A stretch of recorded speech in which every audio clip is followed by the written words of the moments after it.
Né? A gente está hoje numa situação em que é muito comum, né? O cara fala assim, hoje veio um Não técnico... quero mais falar contigo.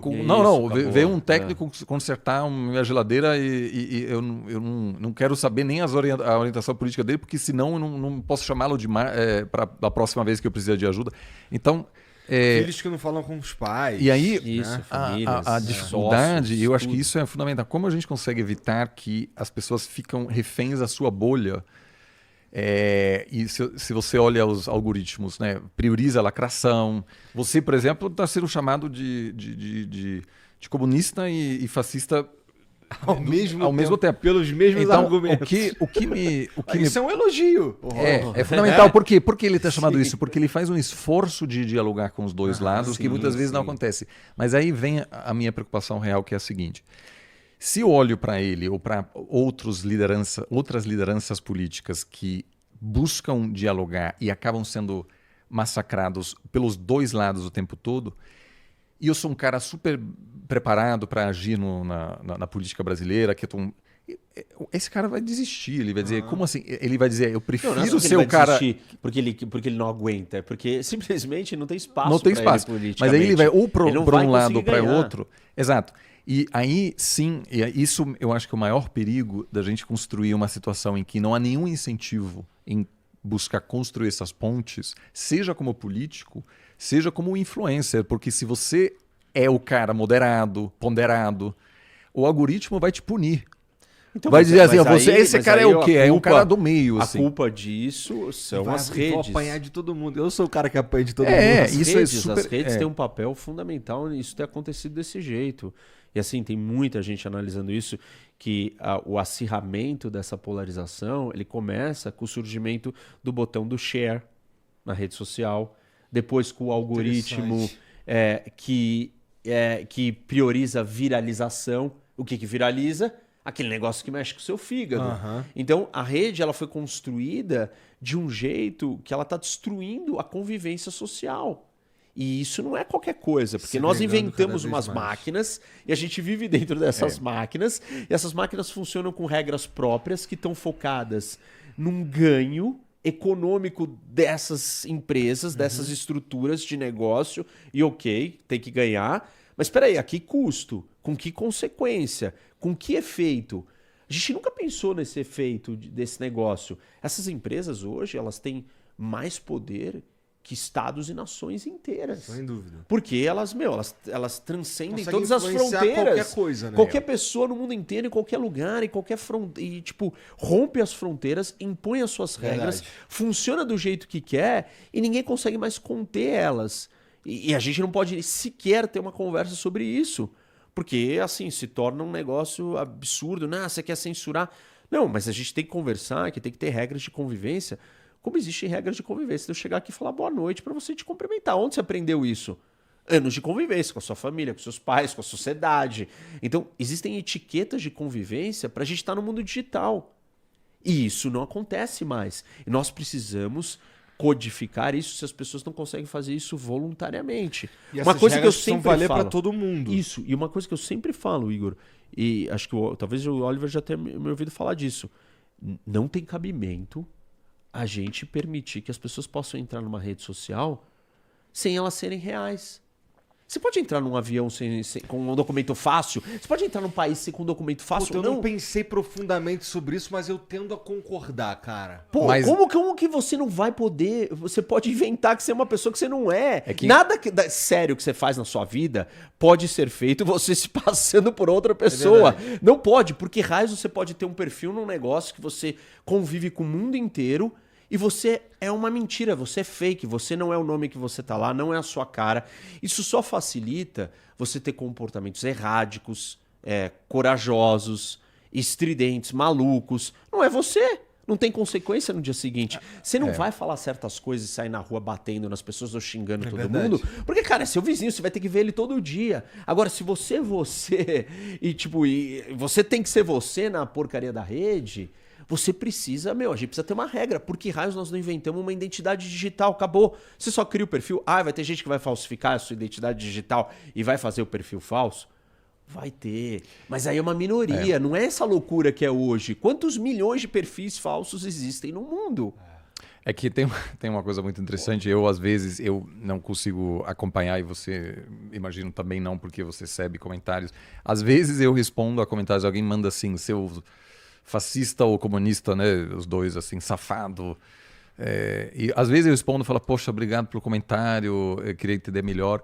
E geralmente a pessoa depois, nossa, você respondeu, que legal. E aí a gente conversa normalmente. A pessoa nem se. Você, eu acho que já passou por isso.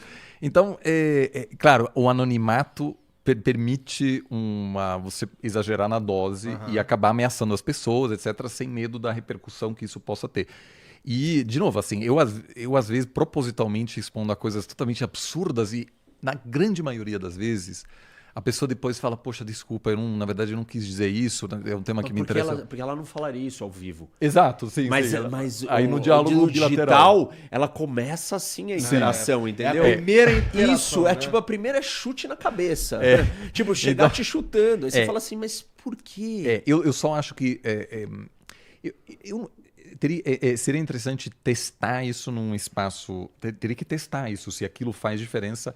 Você está falando de um CPF digital. Isso. Tá. A questão é que muitas Eu ameaças acho que, assim, vêm de não tem pessoas problema reais. nenhum. Não tem problema nenhum e você ter uma identidade. Porque, Não, assim, eu não tô dizendo que não seja assim. Eu só estou dizendo, conversando com pessoas que recebem muita ameaça, nem sempre é uma pessoa desconhecida. Também tem gente real assim, que mas te é que escreve... o nível da loucura tá tão grande que é normal até você ser real e fazer aquilo, porque você acha que não vai ter consequência nenhuma. Exato. Então... Porque é uma terra de ninguém, assim, numa escala muito exagerada. Sim. E assim, não sou eu que estou falando isso. Tipo, grandes pensadores estão analisando isso. O Harari, por exemplo. O próprio Elon Musk, ele queria dar um verificadinho para todo mundo Não, colocar o Harari virou e falou assim, desculpa, assim, documento. a maneira como essas máquinas foram construídas e estão sendo geridas, os impactos que elas estão tendo na sociedade são tão gigantescos que a gente não está prestando atenção. E daqui 10 anos nós vamos olhar e vamos falar assim, mas que momento que começou a acontecer isso e a gente não Como é que a gente deu esse mole? Como é que a gente deixou É que é um processo isso chegar nesse lento, ponto? né? Eu concordo, isso. assim.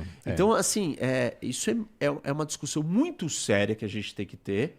E, assim, nem entendo por que não teve um clique e pronto. Eu acho que... Entendeu? Porque a hora que vir num lugar, é uma reação em cadeia no mundo inteiro. É que tem alguns países onde a não identificação também pode trazer ganhos. Por exemplo, onde a perseguição política, você pode... se você é um dissidente que precisa colocar o seu CPF, obviamente a sua chance de se mobilizar contra o governo... esses países é Irã, China, Rússia... Sim, mas são muitos. Só que nesses lugares você pode colocar não CPF ou colocar CPF que o cara vai te achar de qualquer jeito. Porque o governo tem controle absolutamente total e ele tem uma polícia específica para fazer isso. Que a gente vive hoje. Isso, né? e o governo tá indo atrás de você. Ele tem polícias específicas. Por exemplo, sei lá, fazendo um parênteses aqui, o que está acontecendo no Irã. Né? A polícia da moralidade, que fiscaliza qual é a roupa que as mulheres usam. E essa polícia fiscaliza e vai atrás para prender, massacrar, assassinar, matar pessoas que não estão se vestindo daquele jeito. Então, eu não acho que nesses exemplos, no final funciona, porque nós estamos falando de... Esses lugares já são tão extremos que eu não acho que essa... Tá. Mas, por exemplo, as redes sociais ajudaram a derrubar, por exemplo, regimes durante a Primavera Árabe, que acabou não consolidando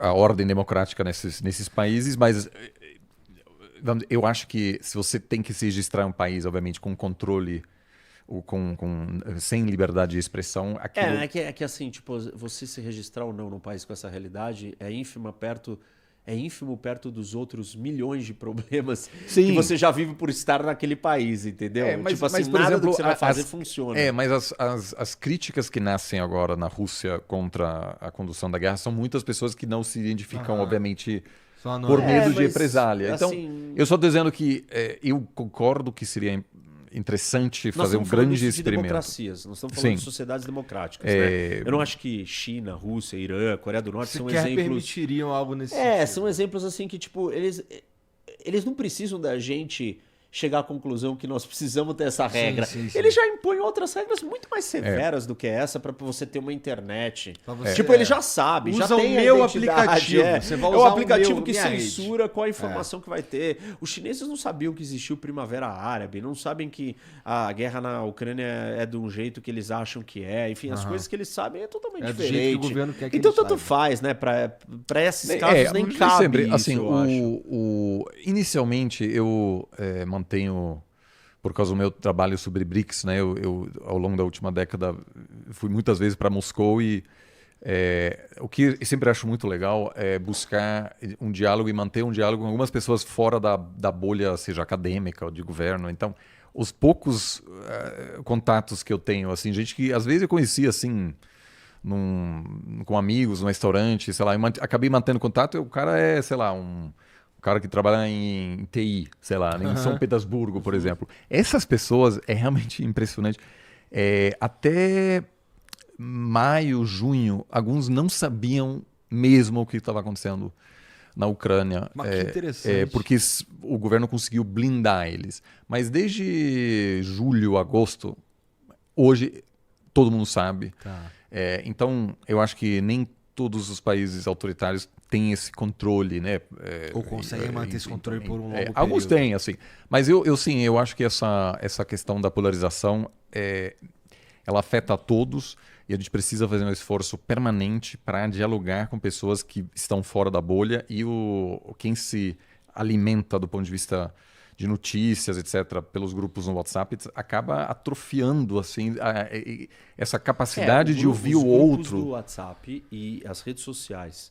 A gente precisa de regras, de algoritmos que privilegiem outras coisas claro. além do que viraliza. E a gente já sabe que o que viraliza é muito mais fígado e tragédia do que, tipo assim, a vida é bela e deixa eu ouvir uma ideia diferente com ponderação de uma coisa que eu não imaginava e respeitar essa opinião diferente. Mas isso eu vejo a longo prazo como o maior desafio das democracias hoje, a não ser que é possível a gente superar isso. A gente vai passar por um processo em que o outro lado será desumanizado, visto como inimigo da pátria, como... e assim que as democracias morrem, como um grupo que é contra... escreveram, tipo, a democracia vai morrer a hora que você considerar o seu adversário o seu inimigo. E que vencer a eleição é matar o inimigo.